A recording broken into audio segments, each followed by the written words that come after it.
네, 저는 외국에 갈 때마다 후회하는 게 한 가지 있습니다. 궁금하시죠? 영어 좀 할걸.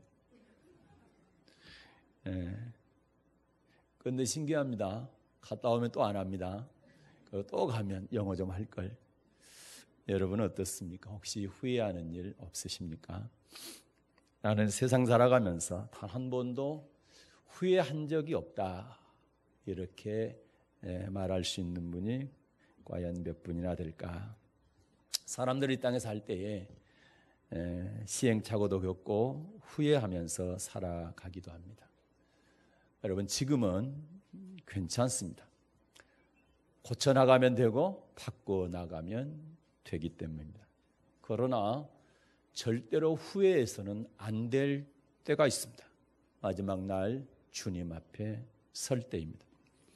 우리가 다른 건 다 후회하더라도 기회가 있기 때문에 고칠 수가 있습니다. 그러나 주님 앞에 섰을 때만큼은 후회하지 않도록 우리의 인생을 잘 준비하고 그날을 준비하면서 살아야 될 것입니다. 왜냐하면 주님 앞에 섰을 때는 다시는 기회가 없기 때문에 그렇습니다. 그때 주일 잘 지킬 걸, 그때 11조 잘 드릴 걸, 그때 원망하지 말 걸, 그때 용서할 걸, 그때 미워하지 말고 사랑할 걸, 그때 화목할 걸, 그때 잘할 걸. 이때는 이미 늦습니다. 그래서 지금 우리가 잘해야 되는 것입니다. 구약 시대의 성도들보다 지금 여러분과 제가 더 감사해야 될 게 있습니다. 왜냐하면 구약 시대에 잘못했을 때 많은 경우 그때그때 심판을 했습니다. 그러나 신약 시대, 이 시대는 은혜의 시대이기 때문에 바로 심판하지 않고 우리 주님은 다 회개해서 구원받기를 위해서 끝까지 참고 계십니다. 오래 참고 기다리시는 것입니다. 그러나 마지막 날 심판합니다. 그렇기 때문에 우리는 구약시대 성도들보다 더 감사해야 돼요. 그때 심판하지 않고 오래 기다려주시기 때문에 우리에게는 회개할 기회가 항상 주어진다는 것 때문에 감사해야 될 줄로 믿고 이 기회를 놓치지 마시기를 주님의 이름으로 부탁을 드립니다. 지난 시간에 우리는 장차올 진노를 피하려면 이런 제목으로 은혜를 나눴습니다. 장차올 진노를 피하려면 어떻게 해야 된다고 그랬습니까? 네, 회개에 합당한 열매를 맺어야 된다고 그랬죠. 회개에 합당한 열매를 맺어야 되고 속으로 아브라함이 우리의 조상이라고 생각지 말라. 두 가지 말씀을 드렸었습니다. 오늘은 지난주일 설교와 연결을 해서 그렇다면 회개에 합당한 열매를 맺으려면 어떻게 해야 되느냐. 누가복음 3장 16절부터 17절 말씀을 중심으로 회개에 합당한 열매를 많이 맺으려면이라는 제목으로 함께 은혜를 나누도록 하겠습니다. 오늘 본문 누가복음 3장 16절과 17절을 다 같이 받들어 읽겠습니다. 누가복음 3장 16절 17절입니다. 시작. 요한이 모든 사람에게 대답하여 가로되 나는 물론 너희에게 세례를 주거니와 나보다 능력이 많으신 이가 오시나니 나는 그 신들매를 풀기도 감당치 못하겠노라. 그는 성령과 불로 너희에게 세례를 주실 것이요 손에 키를 들고 자기의 타작마당을 정하게 하사 알곡은 모아 곳간에 들이고 쪽정이는 꺼지지 않는 불에 태우시리라. 아멘. 오늘 본문 말씀을 통해서 회개 합당한 열매를 맺으려면 어떻게 해야 되는지. 첫째, 누가복음 3장 16절에 보게 되면 그는 성령과 불로 너희에게 세례를 주실 것이요 성령과 불로 세례를 주실 것이다, 이렇게 말씀하고 있습니다. 예수님이 땅에 오신 목적 크게 세 가지가 있습니다. 첫째는 아들 낳으리니 이름을 예수라 하라. 이는 그가 자기 백성을 저희 죄에서 구원할 자이십니다. 죄로부터 구원하시기 위해서 이 땅에 오셨습니다. 그리고 두 번째는 내가 다른 동네에서도 하나님의 나라의 복음을 전하여야 하리니 나는 이 일로 보내심을 입었노라. 그래서 하나님 나라의 복음을 전하기 위해서 오셨습니다. 그리고 세 번째는 방금 요한복음 3장 16절에서 읽었던 것처럼 예수님께서는 성령으로 세례를 주시기 위해 오셨습니다. 예수님이 땅에 오신 목적 세 가지 가운데 회개에 합당한 열매를 많이 맺으려면 성령으로 세례를 받아야 된다, 이렇게 말씀하고 있습니다. 그래서 우리 주님은 공생애가 끝날 무렵에 잡히시기 전에 제자들에게 포회사 성령에 대해서 가르치셨습니다. 요한복음 14장 16절 17절 말씀입니다. 요한복음 14장 16절과 17절 말씀을 받들어 읽겠습니다. 시작. 내가 아버지께 구하겠으니 그가 또 다른 보혜사를 너희에게 주사 영원토록 너희와 함께 있게 하시리니 저는 진리의 영이라 세상은 능히 저를 받지 못하나니 이는 저를 보지도 못하고 알지도 못함이라. 그러나 너희는 저를 아나니 저는 너희와 함께 거하심이요 또 너희 속에 계시겠음이라. 아멘. 자, 우리 주님은 아버지께 구해서 또 다른 보혜사를 보내주셔서 영원토록 함께 있게 하겠다, 이렇게 약속을 하셨습니다. 이 보혜사는 아버지께서 예수님의 이름으로 보내실 성령을 말씀하고 있죠. 이 성령님이 오시면 모든 것을 가르치시고 예수님께 하신 모든 말씀을 생각나게 해주시겠다, 이렇게 말씀하셨습니다. 요한복음 14장 26절을 받들어 읽겠습니다.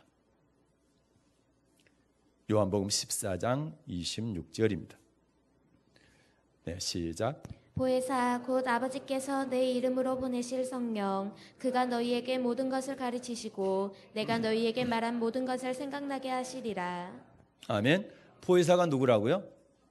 아버지께서 예수님의 이름으로 보내실 성령님이 보혜사다, 이렇게 말씀하고 있죠. 그러면서 우리 주님은 제자들에게 이제 내가 나를 보내신 아버지께로 돌아갈 때가 됐다. 그랬더니 제자들이 근심했을까 안 했을까요? 마음에 근심이 가득했죠. 이것을 보고 주님께서 이렇게 말씀하시죠. 어떻게 말씀하십니까? 자, 요한복음 16장 7절입니다. 근심이 가득한 제자들에게 주님께서 이렇게 말씀합니다. 요한복음 16장 7절입니다. 받들어 읽겠습니다. 시작. 그러하나 내가 너희에게 실상을 말하노니 내가 떠나가는 것이 너희에게 유익이라. 내가 떠나가지 아니하면 보혜사가 너희에게로 오시지 아니할 것이요 가면 내가 그를 너희에게로 보내리니. 아멘. 자, 우리 주님은 내가 너희와 함께 있어 너희를 돕는 것보다 내가 떠나감으로 너희가 오시는 보혜사 성령님이 오셔서 너희를 돕는 것이 훨씬 유익하다. 그래서 내가 떠나가는 것이, 예수님께서 아버지께로 돌아갈 것을 말씀하니까 제자들이 너무 근심이 된 거예요. 근심이 가득한 그들을 보면서 내가 떠나가는 것이 너에게 유익이다. 왜냐하면 내가 떠나가지 않으면 보혜사가 오시지 않을 것이고 내가 가면 그를 너희에게 보낼 것이다. 그러면 보혜사가 오시는 것이, 보혜사 성령님께서 오시는 것이 예수님께 함께 있는 것보다 더 유익하다는 얘기죠. 왜 그렇습니까? 예수님께서는 이 땅에 오실 때 여러분과 저와 똑같은 육체로 오셨어요. 육체로 오셨기 때문에 시공간을 초월할 수가 없습니다. 한계가 있는 거예요. 제자들을 도울 수 있는 한계가 있는 거예요. 그러나 보혜사 성령님은 영이시기 때문에 시공간을 초월해서 우리와 함께 하시고 우리를 얼마든지 도울 수 있다라는 것입니다. 그래서 보혜사 성령님이 오셔서 돕는 것이 예수님께서 육체로 오셔서 돕는 것보다 훨씬 유익하다, 이렇게 말씀하신 것입니다. 그래서 예수님은 공생의 기간에 제자들에게 마지막으로 가르친 것이 예수님께서 가신 후에 우리를 도와주실 보혜사 성령님에 관해서 가르쳐 주셨던 것입니다. 그래서 주님께서는 부활하셔서 제일 먼저 한 말씀이 24심에 가라사대 성령을 받으라. 성령 받으라 하셨죠. 그리고 승천하기 바로 직전입니다. 사도행전 1장에 보게 되면 내게 들은 바 아버지께 예루살렘을 떠나지 말고 내게 들은 바 아버지께서 약속하신 것을 기다리라. 너희는 요한은 물로 세례를 베풀었지만 너희는 먼 날이 못되어 성령으로 세례를 받게 될 것이다, 이렇게 말씀을 하셨습니다. 제자들은 주님의 말씀에 순종해서 아가의 다락방에 모여서 열흘 동안 10일 동안 열심히 온 힘을 다해서 기도하게 되죠. 그때 보혜사 성령께서 임하게 되었고 저들은 성령의 충만함을 받고 모든 제자들이 다른 방언으로 말하기를 시작합니다. 이것이 바로 그 유명한 오순절 성령 강림 사건입니다. 이 성령 강림 사건 이후에 신약의 교회가 태동을 하게 되는 것입니다. 그러면 우리는 왜 이처럼 제자들에게 반복해서 주님께서 성령을 받아야 된다 이렇게 말씀하셨을까요? 뭔가 중요하기 때문에 그렇지 않았겠습니까? 바로 성령은 말씀의 영으로 우리를 말씀에 순종할 수 있도록 도와주시는 분이기 때문이라고 말씀합니다. 요한복음 16장 13절을 보겠습니다. 요한복음 16장 13절 말씀입니다. 받들어 읽겠습니다. 시작. 그러하나 진리의 성령이 오시면 그가 너희를 모든 진리 가운데로 인도하시리니 그가 자의로 말하지 않고 오직 듣는 것을 말하시며 장래일을 너희에게 알리시리라. 아멘. 네, 진리의 성령이 오시면 그가 너희를 모든 진리 가운데로 인도하시리니 진리의 성령께서 오시게 되면 그 성령께서 우리를 진리 가운데로 인도하신다. 그런데 이 진리라는 단어가 요한복음 17장 17절 보니까 뭐라고 되어 있어요? 그래요. 아버지 말씀이라고 기록되어 있죠. 아버지 말씀. 그렇다고 한다면 성령께서는 말씀의 영이라는 거죠. 말씀의 영이신 성령께서 말씀 가운데로 인도하신다는 얘기는 말씀에 순종하게 해 주신다는 말씀인 것입니다. 지나간 시간에 회개에 합당한 열매를 맺는 것이 뭐라고 했어요? 복음에 복종하는 것, 말씀에 순종하는 것이라고 그랬습니다. 그러므로 성령은 말씀의 영이고 말씀에 순종하게 하는 영이기 때문에 말씀에 순종해서 회개에 합당한 열매를 많이 맺기 위해서는 뭘 받아야 된다? 성령을 받아야 된다. 이렇게 말씀하고 있는 것입니다. 그렇다면 여러분, 말씀에 순종 안 하면, 복음에 복종 안 하면 안 되는 겁니까? 어떻습니까? 복음에 복종 안 하면 어떻게 된다고 성경은 말씀합니까? 우리가 잘 아는 말씀입니다. 데살로니가 후서 1장 8, 9절 말씀을 받들어 읽겠습니다. 데살로니가 후서 8절과 9절 말씀입니다. 네, 시작. 데살로니가 후서 1장 8절 9절입니다.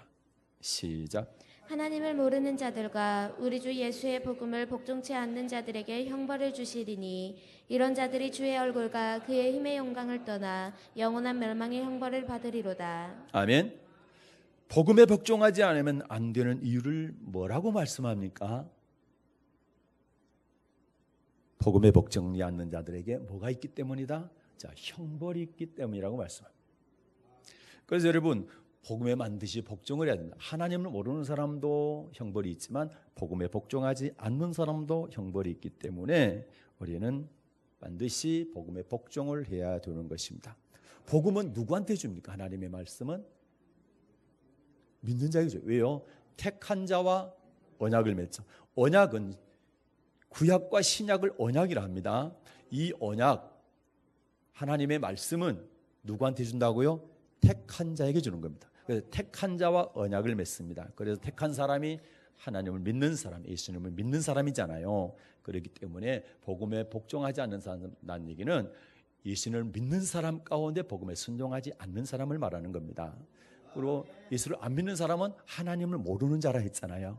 그래서 이제 하나님을 모르는 자, 그 다음에 예수를 믿지만 복음에 복종치 않는 사람들이 형벌이 있다. 그 형벌은 영원한 멸망의 형벌, 지옥의 형벌이기 때문에 반드시 우리는 복음에 복종을 해야 되는 것입니다.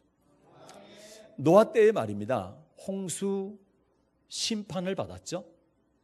노아 시대 때, 지금부터 약 한 4,400년 전 이야기입니다. 그때 이 지구상에 물의 넘침으로 모든 육지가 다 물로 덮였습니다. 그 홍수 사건이 있었는데 그때 심판을 받았던 사람들이 어떤 사람이 심판을 받았느냐 한번 보겠습니다. 베드로전서 3장 20절을 보겠습니다. 노아 홍수 때에 심판을 받은 사람들은 어떤 사람들이었는지 베드로전서 3장 20절 말씀을 받들어 읽겠습니다. 시작. 그들은 전에 노아의 날 방주 예비할 동안 하나님이 오래 참고 기다리실 때에 순종치 아니하던 자들이라.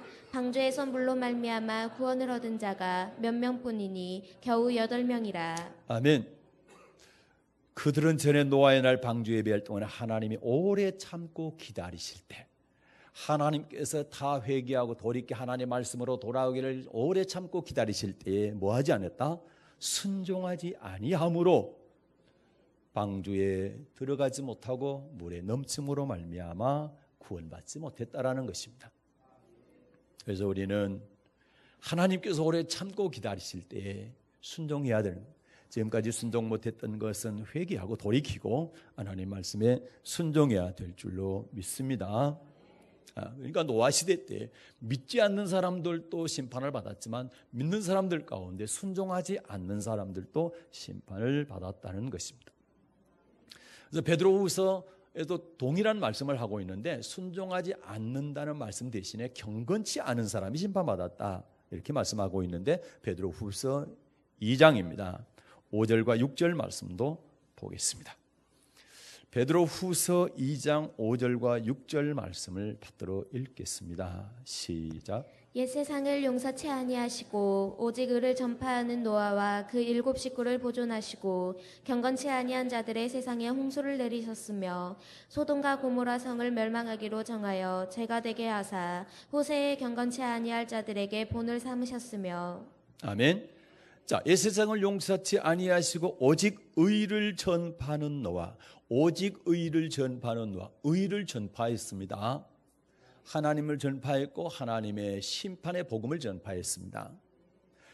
그런데 불행하게도 7 식구 외에는 그 의를 실행하지 않았습니다.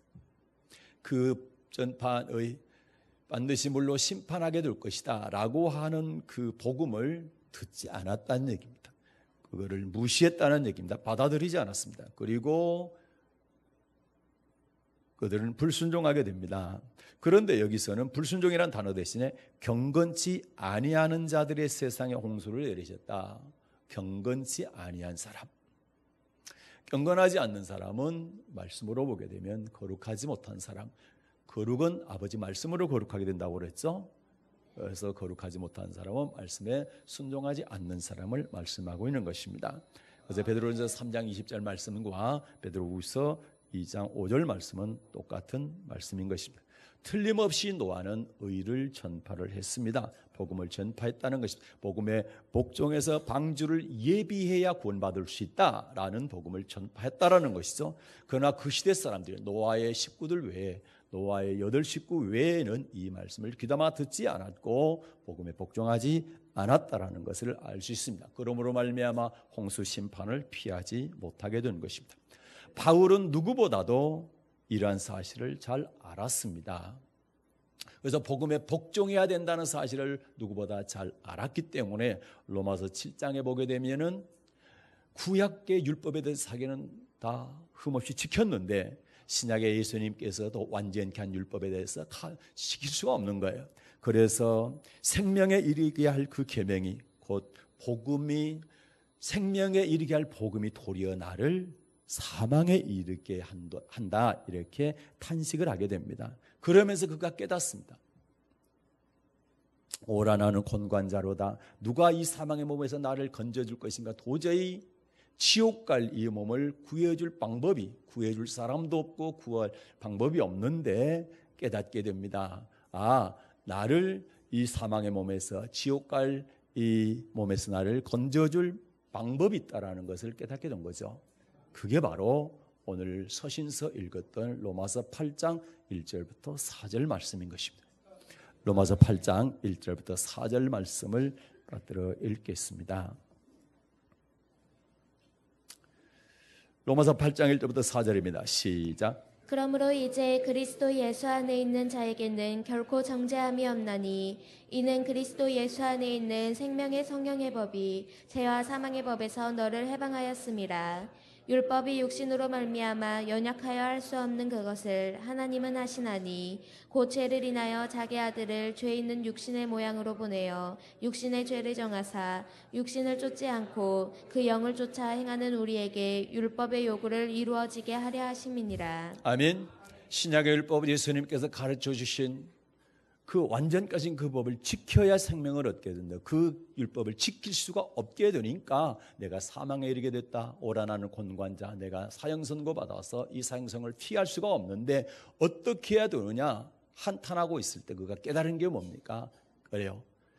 죽음과 사망의 법, 죄와 사망의 법에서 해방시킬 법이 있다라는 거죠. 그 법이 무엇입니까? 바울이 깨달은 그 법이 뭡니까? 생명의 성령의 법이었다는 거죠. 생명의 성령의 법이 죄와 사망에서 사망의 법에서 해방한다는 사실을 깨닫게 된 것입니다. 이처럼 성령님은 우리 육신으로는 연약해서 지킬 수 없는, 순종할 수 없는 그 법을 지키게 하는 분이기 때문에 성령을 받으라 이렇게 말씀하신 것입니다. 그래서 예수님도 성령 받으라, 그리고 사도들도 성령을 받으라, 그리고 바울도 성령을 받으라 이렇게 말을 하게 된 것입니다. 그러므로 회개에 합당한 열매를 많이 맺으려면, 복음에 많이 순종하려면 어떻게 하냐? 첫째, 성령을 받아야 되는 것입니다. 또 어떻게 할 때에 회개에 합당한 열매를 많이 맺을 수가 있습니까? 불심판이 있음을 믿어야 됩니다. 자, 오늘 본문 다시 갑니다. 누가복음 3장 16절을 다시 받들어 읽겠습니다. 시작. 네, 다시 한번 누가복음 3장 16절을 받들어 읽겠습니다. 시작. 요한이 모든 사람에게 대답하여 가로되 나는 물론 너희에게 세례를 주거니와 나보다 능력이 많으신 이가 오시나니 나는 그 신들매를 풀기도 감당치 못하겠노라. 그는 성령과 불로 너희에게 세례를 주실 것이요. 아멘. 여기서 성령과 불로 세례를 주신다는 말씀 가운데 불세례, 불로 세례를 준다는 말씀은 불심판을 말하는 것입니다. 구약 시대에 전 인류의 심판이 한 번 있었다고 아까 말씀드렸죠. 그런 노아 시대에 홍수를 통해서, 물을 통해서 심판을 한 사건입니다. 이 물 심판이와 하나님께서 무지하게 언약을 했죠. 다시는 절대로 물로 심판할 일이 없게 될 것이다. 그래서 지금 비가 아무리 많이 쏟아져도, 폭우가 쏟아져도 물 심판은 없기 때문에 여러분 안심하십시오. 그러나 여러분, 반드시 인류에 다시 한번 큰 심판이 있게 될 것입니다. 그때가 언제입니까? 예수님 재림하실 때입니다. 근데 그때는 뭘로 심판합니까? 물심판이 아니라 불심판입니다. 무슨 심판이요? 불심판입니다. 그래서 베드로전서 3장 보겠습니다. 죄송합니다. 베드로후서 3장입니다. 베드로후서 3장 4절부터 7절 말씀을 받들어 읽겠습니다. 네, 시작. 가로되 주의 강림하신다는 약속이 어디 있느뇨? 조상들이 잔 후로부터 만물이 처음 창조할 때와 같이 그냥 있다 하니 이는 하늘이 옛적부터 있는 것과 땅이 물에서 나와 물로 성립한 것도 하나님의 말씀으로 된 것을 저희가 불어 잊으려 함이로다. 이로 말미암아 그때 세상은 물의 넘침으로 멸망하였으되 이제 하늘과 땅은 그 동일한 말씀으로 불사르기 위하여 간수하신 바 되어 경건치 아니한 사람들의 심판과 멸망의 날까지 보존하여 두신 것이니라. 아멘. 주님의 재림과 심판을 믿지 아니하는 사람들은 하늘의 물과 땅의 물이 합해져서 성립되어져서 물심판이 있었던 노아 홍수의 심판의 사건을 일부러 잊어버리란다는 거죠. 이걸 반대로 얘기하면 심판을 믿는 사람들은 노아의 홍수의 심판을 믿는다는 겁니다. 그러나 주님의 재림과 심판을 믿지 않는 사람들은 노아 홍수의 심판을 믿지 않는다라는 거죠. 그리고 일부러 그것을 기억하지 않고 잊어버리려 한다, 이렇게 말씀하고 있는 거죠. 그러나 주님은 노아 때의 물심판이 있었던 것처럼 이제는 동일한 말씀으로 불사르는 심판이 있다, 이렇게 말씀하죠. 이번에 7절만 읽겠습니다. 7절만 읽겠습니다. 시작. 이제 하늘과 땅은 그 동일한 말씀으로 불사르기 위하여 간수하신 바 되어 경건치 아니한 사람들의 심판과 멸망의 날까지 보존하여 두신 것이니라. 아멘. 이제 하늘과 땅은 그 동일한 말씀으로, 어떤 동일한 말씀? 노아 때의 물심판이 있었다고 하는 그 말씀과 똑같은 말씀으로 이제는 뭐 하기 위해서? 불사르기 위하여 간수하신 바 되어 경건치 않은 사람들의 심판과 멸망의 날까지 보존해 주세요. 반드시 불사르는 심판이 있다라는 말씀을 여기서 하고 있는 것입니다. 그런데 7절에 보면 어떤 사람들을 불심판합니까? 경건치 아니하는 사람들. 경건치 아니하는 사람들. 경건치 않은 사람들은 거룩하지 않은 사람들, 말씀에 복종하지 않는 사람들, 복음에 복종치 않는 사람들을 말씀하고 있는 것이죠. 사랑하는 여러분, 제가 하나 물어볼게요. 심판이 있다고 믿는 사람과 심판이 없다고 믿는 사람 가운데 어떤 사람이 신앙생활을 더 잘할까요? 네, 여러분 스스로 대답하셨습니다. 심판이 있다고 믿는 사람들이 훨씬 신앙생활을 잘 할 수밖에 없습니다. 왜요? 심판이 두렵기 때문에 그렇습니다.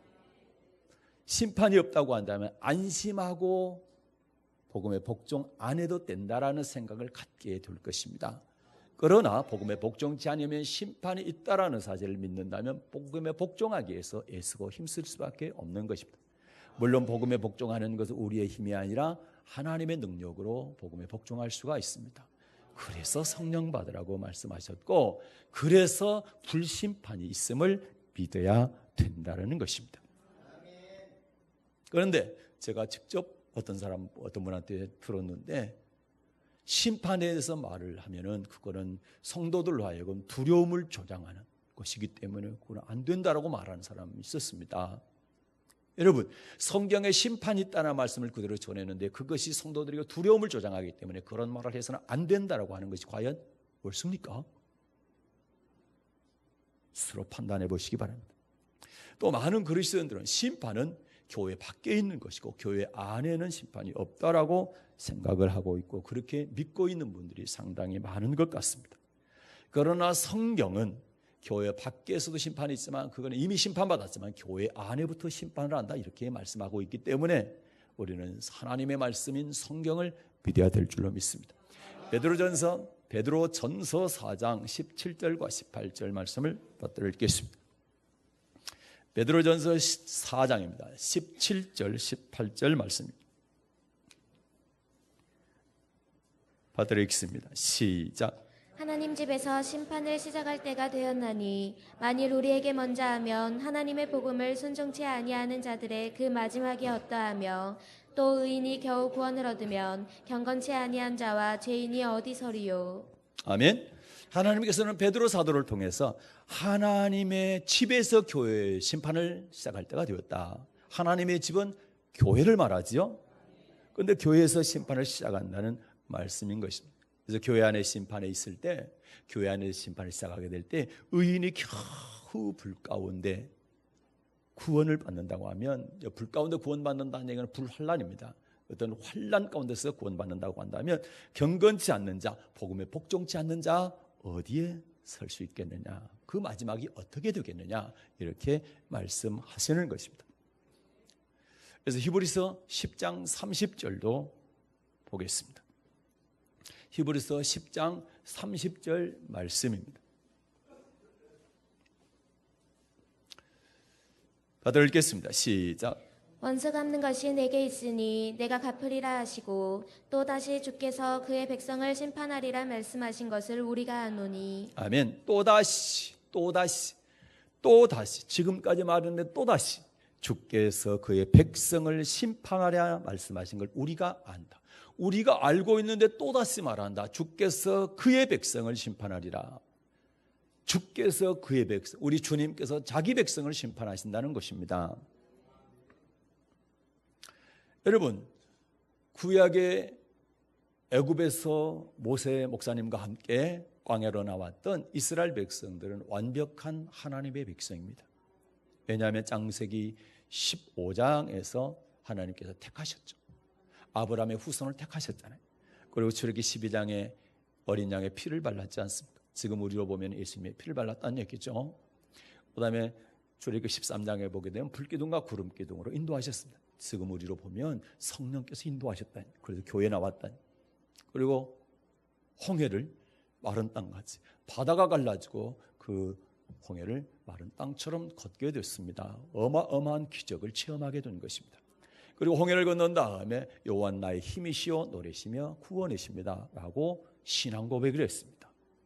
이 신앙 고백한 사건, 홍해를 건너 신앙 고백한 사건을 바울 사도는 고린도서 10장에서 그는 세례를 받은 사건이다. 세례를 여러분 어떤 사람이 받습니까? 저는 그리스도시고 살아계신 하나님의 아들입니다 라고 고백한 사람이 세례를 받지 않습니까? 그러면 이스라엘 백성들이 애굽에서 광야로 나오게 될 때 완벽하게 하나님의 백성으로 구원받았다는 얘기가 됩니다. 그런데도 불구하고 고린도전 10장 5절에 보게 되면 하나님께서 저희들을 다수를 기뻐하지 않고 저들은 광야에서 멸망을 받았는지라.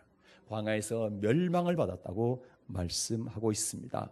그러면서 바울은 저희들이 악을 행한 것 같이 너희는 절대로 악을 행하지 마라. 그것이 거울이다. 그대로 우리에게 이루어지기 때문에 그것이 거울이기 때문에 저들이 악을 행한 것 같이 너희는 악을 행하지 말라. 그렇게 경고하고 또 경고하고 있는 것입니다. 고린도전서 10장 1절부터 6절 말씀을 받들어 읽겠습니다. 고린도전서 10장 1절부터 6절입니다. 받들어 읽겠습니다. 시작. 형제들아 너희가 알지 못하기를 내가 원치 아니하노니 우리 조상들이 다 구름 아래에 있고 바다 가운데로 지나며 모세에게 속하여 다 구름과 바다에서 세례를 받고 다 같은 신령한 식물을 먹으며 다 같은 신령한 음료를 마셨으니 이는 저희를 따르는 신령한 반석으로부터 마셨음에 그 반석은 곧 그리스도시라. 그러나 저희의 다수를 하나님이 기뻐하지 아니하신 고로 저희가 광야에서 멸망을 받았느니라. 그런 일은 우리의 거울이 되어 우리로 하여금 저희가 악을 즐겨한 것 같이 즐겨하는 자가 되지 않게 하려 함이니. 아멘. 저들의 다수가 완벽한 하나님의 백성이었지만 하나님께서 구원한 자들이었지만 저희들이 악을 행함으로 말미암아 하나님이 기뻐하지 아니한 것으로 저들이 가나안 땅에 들어가지 못하고 광야에서 멸망을 받았다. 이것이 너희의 거울이기 때문에 저희들이 악을 즐겨같이 너희는 절대로 악을 즐겨하지 말라. 이렇게 말씀을 한 겁니다. 바울은 이 사건을 너무너무 잘 알았기 때문에 자기 스스로 신앙생활을 하게 될 때 하나님의 일을 엄청나게 많이 했잖아요. 죽을 고비를 넘겨가면서 그 고난과 핍박과 어마어마한 그러한 일을 겪으면서도 그가 딱 한 가지 두려웠던 것이 있습니다. 그게 뭡니까? 주님께 버림받을까 두려웠다. 내가 남에게 전파한 후에 도리어 내가 버림받을까 두렵다. 고린도전서 9장 27절입니다. 굉장히 중요한 말씀. 바울같이 대단한 믿음의 사람이 주님께 버림받을까, 다시 말해서 천국 들어가지 못할까 두려워했다는 사실은 우리에게 경각심을 일깨워주는 겁니다. 만약에 우리가 바울보다 훨씬 못한 믿음을 가지고 있으면서 전혀 두려워하지 않고 안일하게 신앙생활하고 하고 있다고 한다면 이 말씀을 통해서 우리는 크게 깨달아야 될 줄로 믿습니다. 고린도전서 9장 27절 말씀 받들어 읽겠습니다. 시작. 내가 내 몸을 쳐 복종하게 함은 내가 남에게 전파한 후에 자기가 도리어 버림이 될까 두려워함이로라. 아멘. 그리고 내가 남에게 전파한 후에 자기가 도리어 버림이 될까 두렵다. 그렇기 때문에 항상 자기 몸을 쳐서 뭐 했다? 복종했다. 뭐에 복종했습니까? 복음에 복종하게 된 겁니다. 하나님의 말씀에 늘 순종한 이유가 있다. 그것은 내가 이렇게 많은 하나님의 일을 했지만 혹시 버림받을까 두려워서, 다른 사람은 천국 보내고 나는 천국 가지 못하고 지옥 갈까 봐서 두려워했단 말입니다. 그렇기 때문에 자기를 철저히 쳐서 절제하고 복종했던 것입니다. 바울이 이렇게 두려웠는데 여러분과 저는 얼마나 두려워합니까? 한번 오늘 생각해 보시고 진단해 보시고 판단해 보시기를 바라고, 나도 혹시 천국 들어가지 못할까 봐 바울처럼 두려워하시기를 바랍니다. 그래서 철저하게 절제하고 복종하는 삶을 사는 저와 여러분 되시기를 주님의 이름으로 축복합니다. 바울은 자기뿐만 아니라 다른 사람들을 가르치게 될 때에도 심판에 대해서 반드시 가르쳤습니다. 벨릭스라고 하는 총독이 있습니다. 이 총독을 가르칠 때 그리스도의 예수 믿는 도를 가르쳤습니다. 그 안에 세 가지가 있습니다. 이 세 가지를 가르쳤는데 그 안에 뭐가 들었는지 한번 보겠습니다. 사도행전 24장 24절과 25절 말씀. 사도행전 24장 24절과 25절 말씀을 받들어 읽습니다. 시작. 수일 후에 벨릭스가 그 안에 유대 여자 드루실라와 함께 와서 바울을 불러 그리스도 예수 믿는 도를 듣거늘 바울이 의와 절제와 장차 오는 심판을 강론하니 벨릭스가 두려워하여 대답하되 시방은 가라, 내가 틈이 있으면 너를 부르리라 하고. 아멘. 자, 벨릭스 총독에게 예수 그리스도 믿는 도를 가르치죠. 그런데 바울이 그 도 안에 뭐를 가르쳤어요? 의와 절제와 그 다음에 장차 오는 심판에 대해서 가르쳤다. 그래요. 장차 올 심판에 대해서 듣게 되니까 벨릭스 총독이 어땠어요? 그의 반응이 두려워했죠. 25절 시작. 바울이 의와 절제와 장차 오는 심판을 강론하니 벨릭스가 두려워하여 대답하되. 아멘. 벨릭스가 두려워하여 벨릭스가 두려웠다. 여러분, 심판의 말씀을 듣게 되면 당연히 두려워합니다. 그거는 너무나 당연한 겁니다.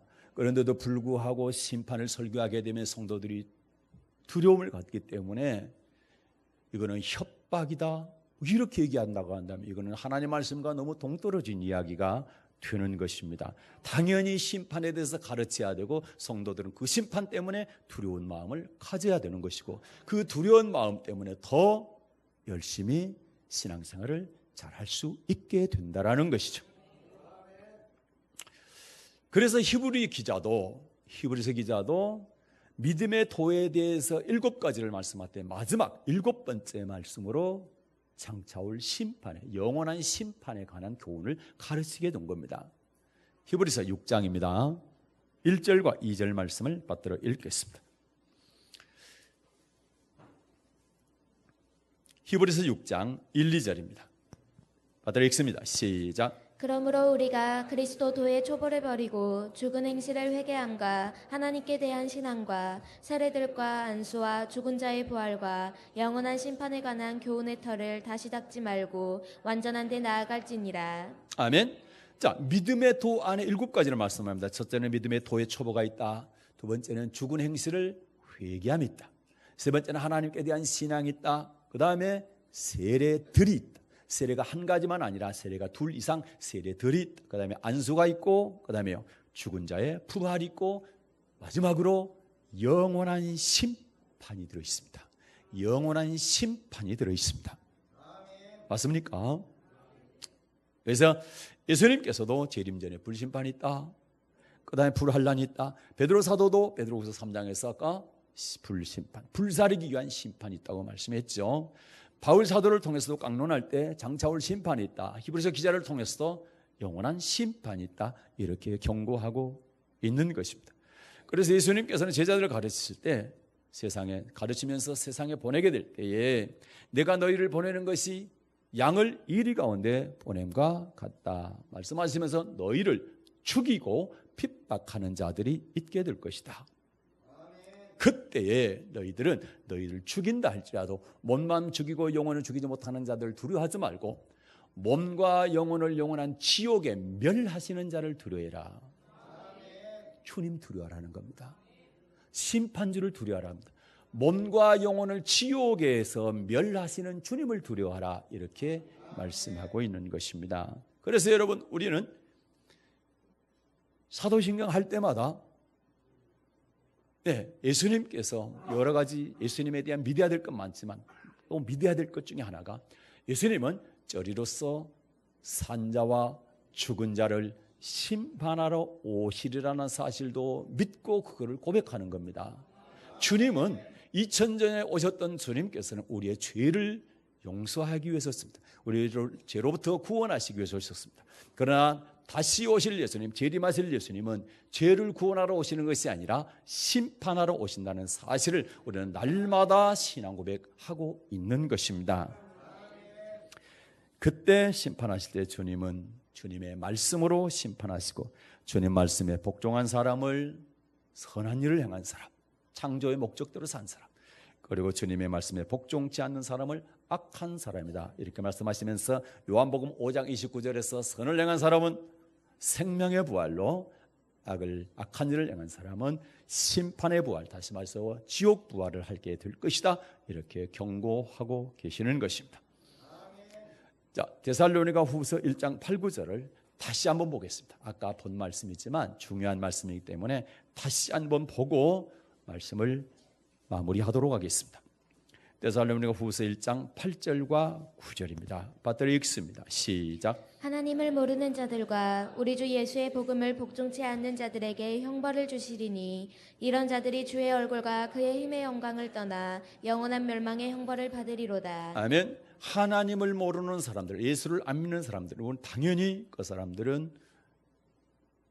심판의 대상이라는 사실을 누구나 다 알고 있습니다. 그러나 우리가 정말로 경각심을 가지고 눈여겨봐야 될 것이 우리 주 예수의 복음을 복종치 않는 자들에게도 하나님을 안 믿는 사람과 동일한 형벌이 있다는 사실, 그 형벌은 영원한 멸망의 형벌, 지옥의 형벌이라는 사실을 절대로 잊지 마시고 기억하셔서 두렵고 떨리는 마음으로 하나님의 말씀을 받고 그 말씀에 항상 복종해서 구원을 이루어가는 여러분 되시기를 주님의 이름으로 축복합니다. 말씀을 정리하고 마치겠습니다. 성경은 회개에 합당한 열매를 맺지 않으면 찍혀 불에 던지운다 이렇게 말씀하며, 다시 말해서 찍혀 불에 던지운다는 말은 지옥 보내겠다는 말씀인 것입니다. 그렇기 때문에 회개에 합당한 열매는 반드시 맺어야 됩니다.